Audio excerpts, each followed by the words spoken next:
क्या रूस यूक्रेन जंग में बड़ा टर्निंग पॉइंट आने वाला है? क्योंकि ब्रिटेन से एक ऐसी खबर आई है जो अगर सच साबित हो जाती है तो दुनिया पर बड़ा खतरा आ सकता है। खबर है कि रूस एक ऐसा विनाशक हथियार बना रहा है जिसके इस्तेमाल से दुनिया के कई देशों में तबाही आ सकती है। दरअसल पुतिन के गुस्से का कारण यूक्रेन से हो रहे लगातार हमले हैं। बड़ी खबर आपको बता दें, डूम्सडे हथियार को लेकर बहुत बड़ी खबर आ रही है। पुतिन कर सकते हैं डूम्सडे हथियार का इस्तेमाल। पश्चिमी देशों के खिलाफ इस्तेमाल मुमकिन है। रूस कर रहा है बेहद घातक हथियार विकसित। पश्चिमी देशों को अपंग करने के लिए डूम्सडे हथियार पर रूस में काम चल रहा है। पश्चिमी देशों के खिलाफ इस हथियार का, इस घातक हथियार का इस्तेमाल किया जा सकता है। इस बात के आसार बढ़ते हुए नजर आ रहे हैं। तो पुतिन का डूम्सडे हथियार, कयामत आने वाली है क्या? युद्ध में डूम्सडे हथियार का इस्तेमाल मुमकिन है। जी हां, पुतिन कर सकते हैं प्रलयकारी हथियार का इस्तेमाल। पश्चिमी देशों के खिलाफ रूस इस खतरनाक हथियार को इस्तेमाल कर सकता है। इलेक्ट्रॉनिक प्रलयकारी हथियार बनाए जा रहे हैं रूस की तरफ से। यह जानकारी सामने आई है एक्सप्रेस के हवाले से। कैसा प्रलयकारी हथियार है ये आपको बताते हैं। इलेक्ट्रोमैग्नेटिक पल्स ईएमपी बॉम्ब बना रहा है दरअसल रूस। सभी इलेक्ट्रॉनिक सिस्टम को ठप करने का मादा रखता है ये bomb. Computer, satellite, radio, radar, receiver ठप कर सकता है। ट्रैफिक और स्ट्रीट लाइट सिस्टम तक इसकी वजह से तबाह हो सकते हैं। लगभग सभी इलेक्ट्रॉनिक उपकरण नष्ट कर सकता है। वायुमंडल में ब्लास्ट कर इसका इस्तेमाल किया जा सकता है। तो ये बड़ी खबर सामने आ रही है। कयामत के आसार बढ़ते नजर आ रहे हैं। फिलहाल तो इस खबर को देखकर यही लगता है। पुतिन के आदेश पर रूस की ड्रोन ब्रिगेड ने यूक्रेन पर बड़ा हमला कर दिया है। इन ड्रोन्स का टारगेट यूक्रेन के रिहायशी इलाके थे, सिविलियन इलाके। हमले के बाद यूक्रेन के कई शहर धधक उठे। रूस ने न सिर्फ यूक्रेनी शहरों को हवाई हमले में दहलाया बल्कि ग्राउंड फोर्स पर भी बड़े हमले किए हैं। पुतिन की सेना अब पोक्रोवस्क के और करीब पहुंच चुकी है। माना जा रहा है कि आने वाले हफ्ते में रूस यहां कब्जा कर लेगा।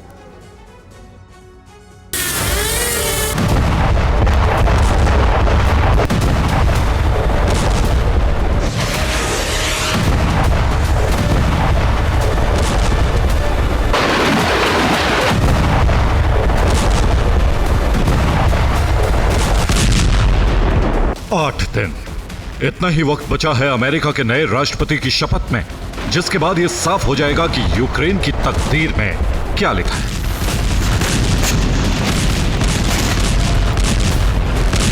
इस प्रश्न से पर्दा उठ जाएगा कि यूक्रेन खंड खंड होगा या फिर और ज्यादा ताकत से लैस होकर रूस के खिलाफ जंग को आगे बढ़ाएगा।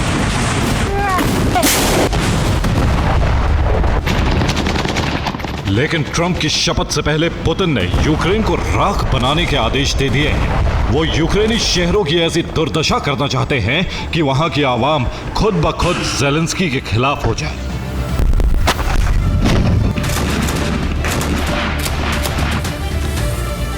यही वजह है कि रूसी सेना बीते एक हफ्ते से यूक्रेन के शहरों पर ड्रोन हमले कर रही है। हमलों के सिलसिले को जारी रखते हुए रूस ने बीती रात भी यूक्रेनी शहरों को ड्रोन के जरिए दहला दिया।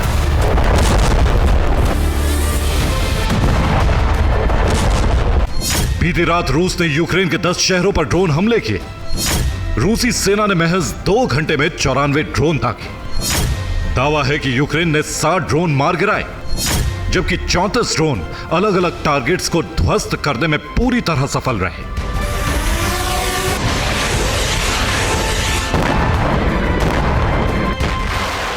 दावा है रूस ने खार्किव में मौजूद एनर्जी इंफ्रास्ट्रक्चर पर 2 ड्रोन दागे, जिसके बाद उसमें आग लग गई। हमले के बाद एक बड़े हिस्से में ब्लैकआउट होने की खबर है।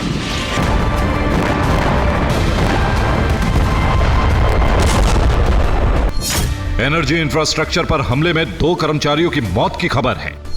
दावा है कि खार्किव के 3 इलाकों में ब्लैकआउट हो गया है। 1000 से ज्यादा लोग अंधेरे में रहने के लिए मजबूर हैं।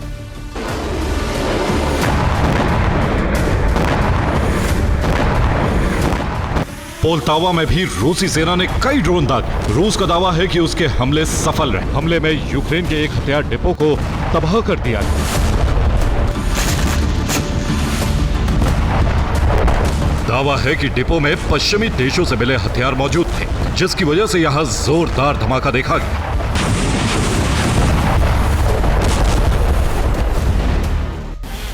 सवाल है कि रूस ने इन ड्रोन हमलों को किस तरह अंजाम दिया और कौन कौन से शहर उसके टारगेट पर थे, ये भी आपको बताते हैं।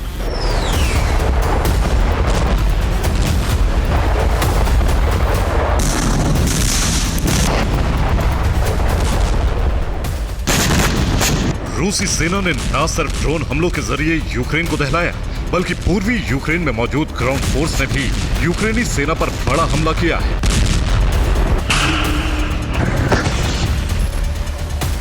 ये डोनेस्क का वीडियो है, जहां यूक्रेनी सैनिक एक घर में छिपे थे।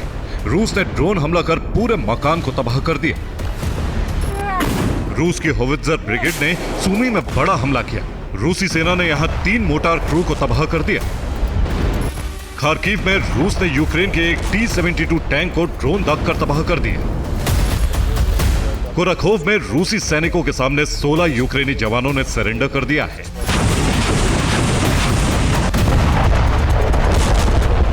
रूस इस वक्त बेहद आक्रामक है। यही वजह है कि रूसी सेना तेजी से नए इलाकों में रूसी झंडा लहरा रही है।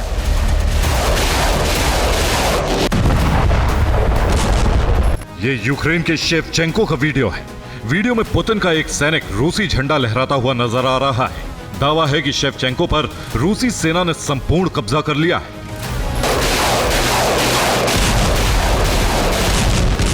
शेवचेंको पर कब्जे के बाद ज़ेलेंस्की की टेंशन बढ़ गई है, जिसकी वजह शेवचेंको का पोक्रोवस्क के करीब मौजूद होना है।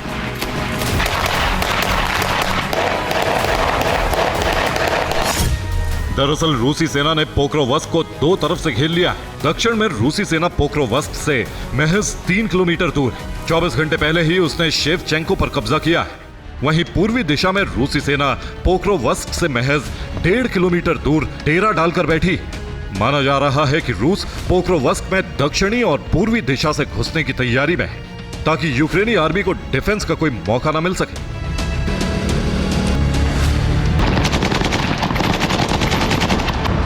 पोक्रोवस्क यूक्रेन के लिए बेहद अहम शहर। यहां कब्जे का मतलब होगा ज़ेलेंस्की सेना का पूर्वी यूक्रेन से नियंत्रण पूरी तरह खो देना। ऐसे में यूक्रेन सेना ने भी पूरी ताकत झोंक दी।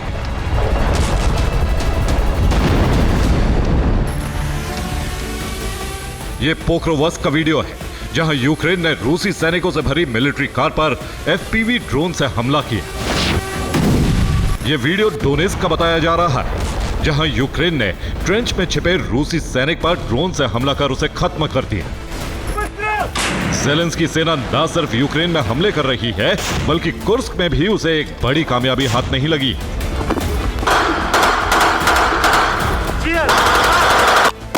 ये कुर्स्क का वीडियो है।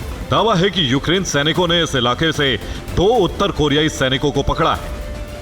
यूक्रेन ने कोरियाई सैनिकों की तस्वीरें भी जारी की। इसके साथ ही ID कार्ड भी यूक्रेन ने सार्वजनिक किए। कोरियाई सैनिकों का पकड़ा जाना यूक्रेन के लिए बड़ी कामयाबी माना जा रहा है। माना जा रहा है कि यूक्रेन उत्तर कोरियाई कैदियों को ट्रंप सरकार के सामने पेश कर सकता है, ताकि रूस को किम की मदद मिलने वाले दावे सच साबित किए जा सके। इसके जरिए ज़ेलेंस्की ट्रंप से हथियारों की मदद जारी रखने की मांग कर सकते हैं।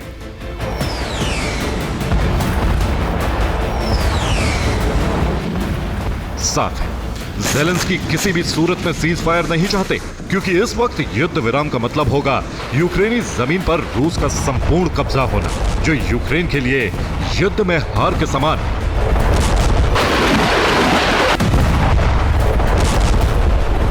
Bureau report, TV9 Bharatvarsh. NATO और रूस के बीच युद्ध की आशंका और ज्यादा बढ़ गई है। नॉर्वे में नाटो की तैयारी से हलचल है। हजारों बॉम्ब शेल्टर्स बनाने के आदेश जारी किए गए हैं।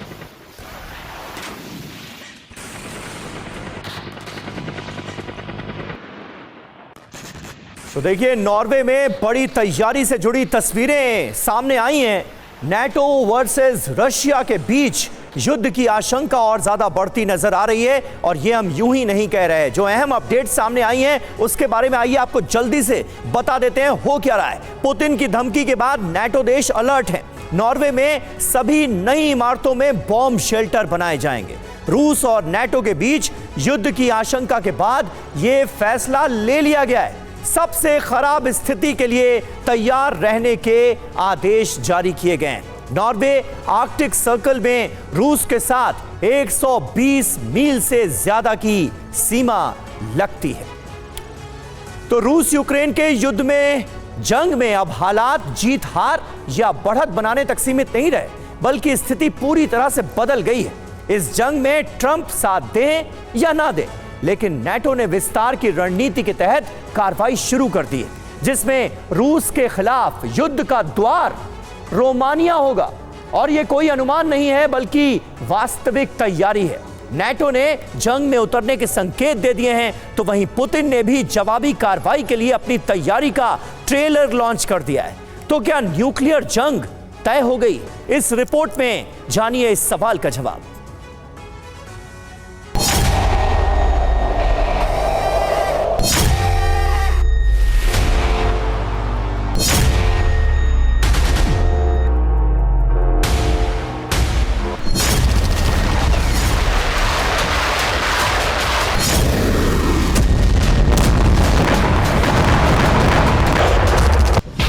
नाटो ने संकेत दिया, नया वॉर फ्रंट रोमानिया।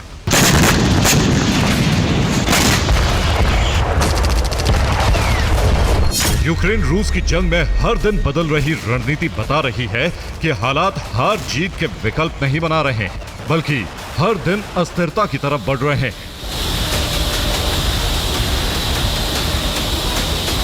70% यूक्रेन बारूदी विनाश की भेंट चढ़ चुका है, जबकि रूस के सीमावर्ती क्षेत्रों में भी ऐसी ही स्थिति बन गई। वहीं रूस के केंद्र में भी धमाकों के डर से माहौल बदल गया। हालांकि ट्रंप एक उम्मीद की किरण है, लेकिन ट्रंप काल के सूर्योदय से पहले कब क्या हो जाए किसी को नहीं पता।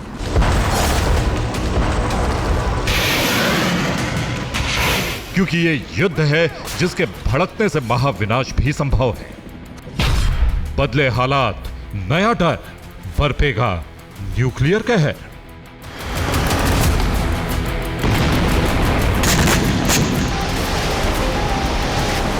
दरअसल इस समय रूस यूक्रेन के युद्ध में स्थिति असमंजस वाली है। हालांकि युद्ध अब भी रूस और यूक्रेन के बीच जारी है, लेकिन इस जंग को दूसरी ताकतें भड़काने पर तुल गई हैं। रूसी सेना पूर्वी यूक्रेन पर हावी है, तो यूक्रेनी सेना ने कुर्स्क में पोजीशन ली है। इसीलिए पश्चिमी रूस और पूर्वी यूक्रेन जल रहे हैं। लेकिन यूक्रेन के लिए रणनीतिक मोर्चा नाटो संभाल रहा है। इस रणनीति के तहत क्रीमिया पर भी हमले हुए हैं, जिसके बाद पुतिन ने यूरोप प्लान एक्टिवेट कर दिया है।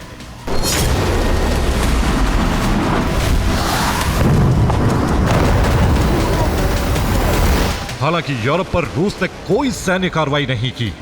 मुमकिन है कि ट्रंप के सत्तासीन होने और उनके फैसले का इंतजार पुतिन को हो, लेकिन पुतिन के यूरोप प्लान ने नाटो देशों पर युद्ध के बादल गहरा दिए हैं। इसलिए बाइडेन के यूरोप के लिए तैयार किए गए ब्लूप्रिंट ने आशंका की बिजली गिराकर युद्ध की चिंगारी सुलगा दी, जिससे पुतिन भड़क गए। क्योंकि बाइडेन के युद्ध प्लान के तहत नाटो सेना को जंग के लिए न सिर्फ तैयार किया जा रहा है, बल्कि सदस्य देशों में बेस और सैनिकों की संख्या में भी इजाफा किया जा रहा है। और इसकी शुरुआत हो रही है रोमानिया से। रोमानिया में अब तक नाटो का सिर्फ एक बेस है। इस बेस में नाटो की इन्फेंट्री की तैनाती की गई थी, लेकिन अब रोमानिया का एयरबेस भी नाटो को सौंप दिया गया है, जिसमें नाटो ने युद्ध की तैयारी के तहत निर्माण शुरू कर दिया है। इस बेस में न्यूक्लियर बॉम्बर के लिए भी हैंगर बनाए जा रहे हैं। और सबसे ज्यादा चौंकाने वाली बात यह है कि जिस MK एयरबेस को नाटो को सौंपा गया है, वो काला सागर के तट पर है। इसका सीधा मतलब यह है कि रोमानिया में नाटो को एक ऐसी जगह मिल गई है जहां से रूस के खिलाफ सीधे युद्ध छेड़ा जा सकता है। हालांकि रोमानिया और अमेरिका ने नाटो के बेस विस्तार के लिए समय गलत चुना है, क्योंकि यूक्रेन के युद्ध में नाटो देशों की गिरी अर्थव्यवस्था ने देश के अंदर ही बगावत को बुलंद कर दिया है। और यह समय दोनों देशों के लिए सत्ता परिवर्तन का है, जिसमें एक पक्ष युद्ध जारी रखना चाहता है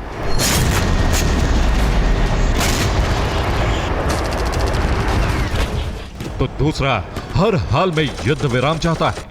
अमेरिका में ट्रंप की रुचि यूक्रेन युद्ध में ज्यादा नहीं, तो वहीं रोमानिया में भी राष्ट्रपति पद के उम्मीदवार कैलिन जॉर्जेस्कू को यूक्रेन के युद्ध से कोई मतलब नहीं है। इसलिए रोमानिया से युद्ध विस्तार का खुलासा हो गया। रोमानिया के स्वतंत्र राष्ट्रपति पद के उम्मीदवार कैलिन जॉर्जेस्कू के मुताबिक देश के नाटो बेस का गलत इस्तेमाल किया जा सकता है। इन बेस के रूस के खिलाफ युद्ध में इस्तेमाल होने की आशंका है। नाटो रोमानिया को युद्ध का द्वार बनाने की कोशिश कर रहा है। यह बात जॉर्जेस्कू ने पूर्वी अमेरिकी नौसेना सील शॉन रियान की चर्चा में कही। इसी आशंका को देखते हुए युद्ध का नया द्वार खुलने से पहले ही पुतिन ने अपनी तैयारी कर ली, जिसमें न्यूक्लियर हमले की तैयारी भी शामिल, क्योंकि पुतिन ने रूस की न्यूक्लियर पॉलिसी में पहले ही बदलाव कर दिए हैं, जिसके तहत सुरक्षा की दृष्टि से वो न्यूक्लियर हथियारों का इस्तेमाल कर सकते हैं और इन हमलों के सटीक होने की गारंटी रूस के हथियार देते हैं, जिनके इंटरसेप्ट होने का खतरा नहीं है। यानी रूस यूरोप के देशों को अकेला विनाश की आग में झोंक सकता है।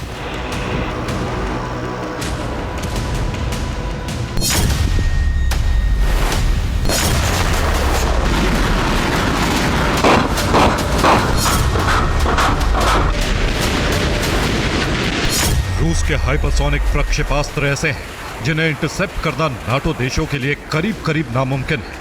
वहीं कुछ प्रक्षेपास्त्र ऐसे हैं जिनकी क्षमता इतनी ज्यादा बढ़ सकती है जो मिनटों में अमेरिका के अंदर न्यूक्लियर सुनामी ला सकते हैं।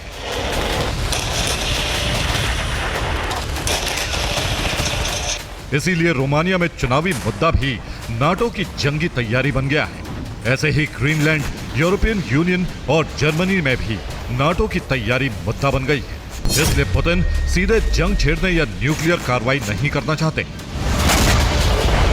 लेकिन इसका यह मतलब नहीं है कि पुतिन शांत बैठे हैं। रूस का यूरोप के खिलाफ एक्शन धरातल पर उतारा जा चुका है, जिसके 4 चरण हैं।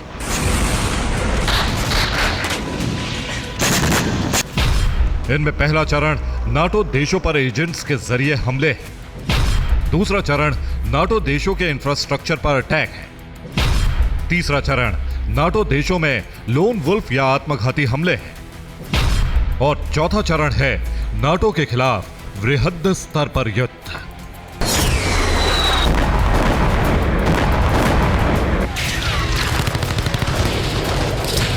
इनमें अमेरिका, ब्रिटेन और फ्रांस ने रूस के एजेंट्स की मौजूदगी का दावा किया है।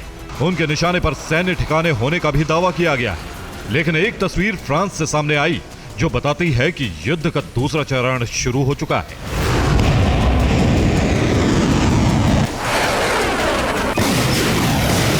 यह वीडियो फ्रांस के स्ट्रासबर्ग का है, जहां 2 ट्रेन की टक्कर हो गई। इस हादसे में यात्री ट्रेन के अंदर फंस गए, जिन्हें दरवाजे तोड़कर निकाला गया है। दुर्घटना के बाद सुरंग में धुआं भर गया था और बताया जा रहा है कि हादसे में 30 यात्री घायल हो गए हैं। और इस हादसे को रूस से इसलिए जोड़ा जा रहा है क्योंकि रूसी एजेंसी GRU 1 साल से ऐसी ही घटना को अंजाम देने के लिए एक्टिव थी।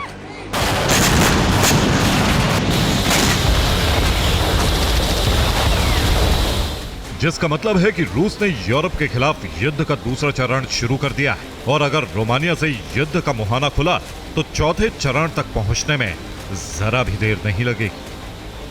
Bureau report, TV9 Bharatvarsh.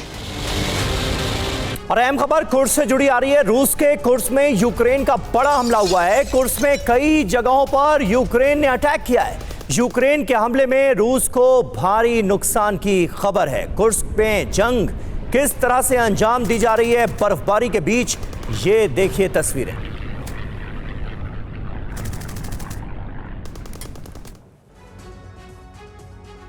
और यूक्रेनी सेना ने रूस पर पलटवार किया है। Su-34 से यूक्रेनी बेस पर किया गया है हमला। रूस का यह बड़ा पलटवार यूक्रेनी सेना पर। Su-34 से यूक्रेनी बेस को बनाया गया निशाना।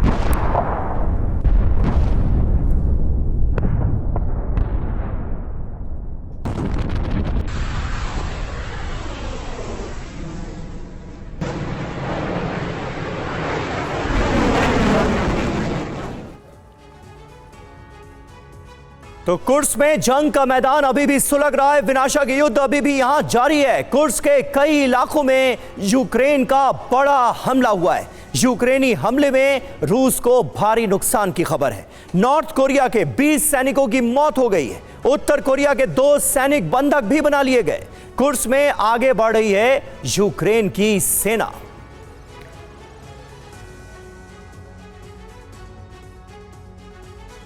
तो कुर्स्क में हालात लगातार बिगड़ते हुए नजर आ रहे हैं। रूस यूक्रेन की जंग का कारण पहली नजर में ज़ेलेंस्की का नेटो की तरफ झुकाव है, लेकिन आपको जानकर हैरानी होगी कि असल कारण यह नहीं है, बल्कि कारण है पुतिन की सोवियत संघ पुनर्गठन की कोशिश। लेकिन यूएसएसआर गठन का मकसद क्या है? इस सवाल का साधारण जवाब है सीमा का विस्तार। लेकिन पुतिन के लिए सीमा विस्तार जरूरी क्यों हो गया है? क्या पुतिन अपना प्रभाव बढ़ाना चाहते हैं या फिर कारण कुछ और है? इन सभी प्रश्नों का उत्तर इस रिपोर्ट में है।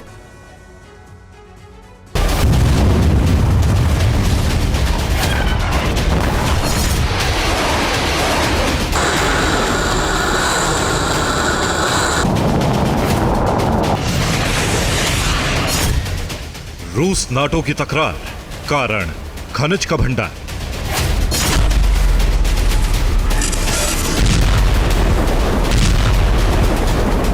यूक्रेन रूस की जंग के विस्तार का कारण सिर्फ पूर्वी यूक्रेन में रूसी सेना की मौजूदगी या नाटो की सदस्यता नहीं है, बल्कि इसे विस्तार मिल रहा है यूरोप की बढ़ती मुश्किलों से, जिसमें यूरोप से खनिज भंडार से मिलने वाली गैस भी शामिल है। इसीलिए यूरोप के ज्यादातर देशों में युद्ध एक बड़ा मुद्दा बन गया है।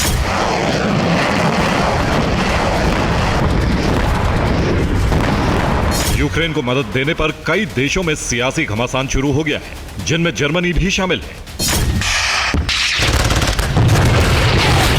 यही वो मुद्दा है जिसके कारण शोल्स ने बहुमत खो दिया है और इसी मुद्दे पर जर्मन चांसलर पद के उम्मीदवार एलिस वीडेल चुनाव में जीत का दावा कर रहे हैं।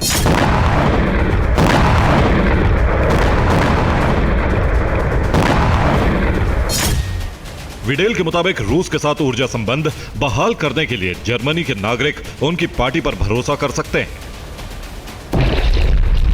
उनका बयान बताता है कि यूक्रेन की मदद में उनकी कोई दिलचस्पी नहीं है, बल्कि उनकी दिलचस्पी है रूस के साथ बेहतर संबंधों की स्थापना, क्योंकि जर्मनी गैस आपूर्ति के लिए 55% रूस पर निर्भर है।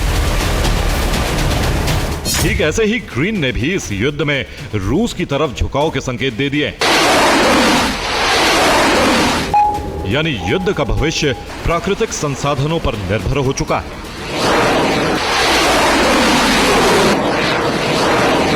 लेकिन इसका दूसरा पक्ष यह भी है कि इन्हीं प्राकृतिक खनिज संसाधनों के लिए रूस और नाटो नए संघर्ष में उतर सकते हैं, क्योंकि पुतिन की रणनीति में डोनबास वो क्षेत्र है जो न सिर्फ यूक्रेन बल्कि दुनिया के लिए भी अहम है।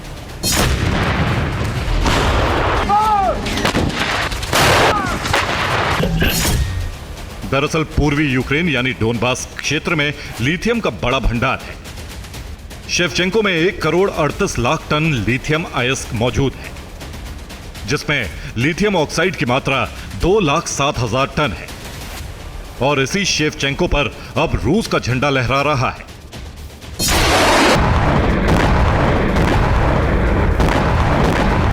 जिसका सीधा मतलब है कि यूरोप एक ऐसा खजाना खो चुका है जो भविष्य की हरित ऊर्जा क्रांति के लिए अहम था।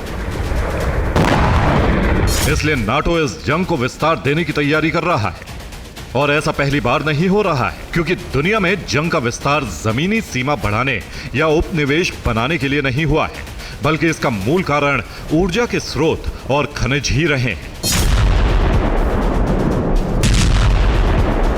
इसका सबसे बड़ा उदाहरण तो यूक्रेन ही है, जिसके चांदी, सोना, यूरेनियम, एल्यूमिनियम, तांबा, लोहा, मैग्नीज, टाइटेनियम और हाइड्रोकार्बन के भंडार रूस के टारगेट पर हैं।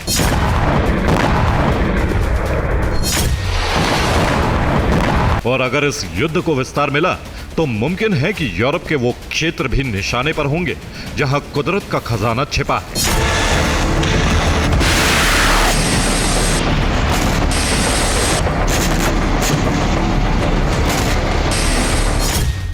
क्योंकि यूरोप की धरती में दुर्लभ बेरिलियम, नाइयोबियम और जिरकोनियम का प्रचुर भंडार है।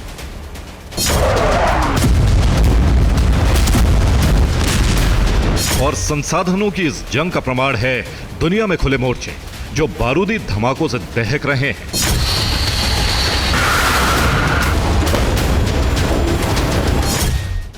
बोलिविया ने 190 से ज्यादा तख्तापलट देखे हैं, जिसका कारण सोना, चांदी से लेकर टंगस्टन, जस्ता, लेड, टिन, निकल और लिथियम है। ठीक ऐसे ही वेनेजुएला में अमेरिकी दखल का कारण है 300 अरब बैरल तक तेल का भंडार। ईरान भी टारगेट पर इसलिए है क्योंकि यहां भी 85 लाख टन लिथियम का भंडार है।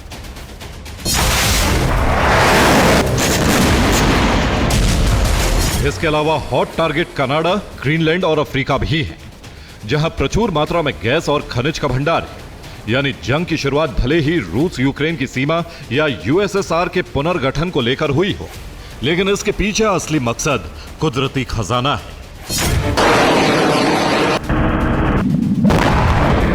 और इसी खजाने के लिए रूस नाटो जल्द टकरा सकते हैं। Bureau report, TV9 Bharatvarsh.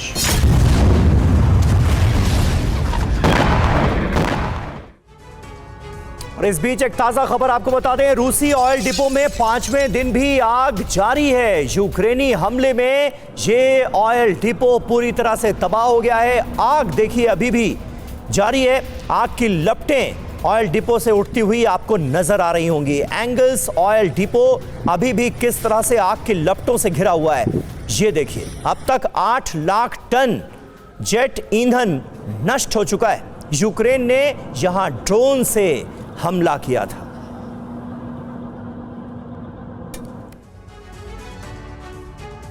और तुर्की एयरफोर्स की सीरिया में स्ट्राइक हुई है। एसडीएफ के ठिकानों पर भीषण बमबारी की है तुर्की ने। स्ट्राइक में कई कुर्द ठिकाने तबाह हो गए। F-16 विमानों से कोबानी शहर में यह अटैक अंजाम दिया गया है, जिसकी तस्वीरें आप देख रहे हैं।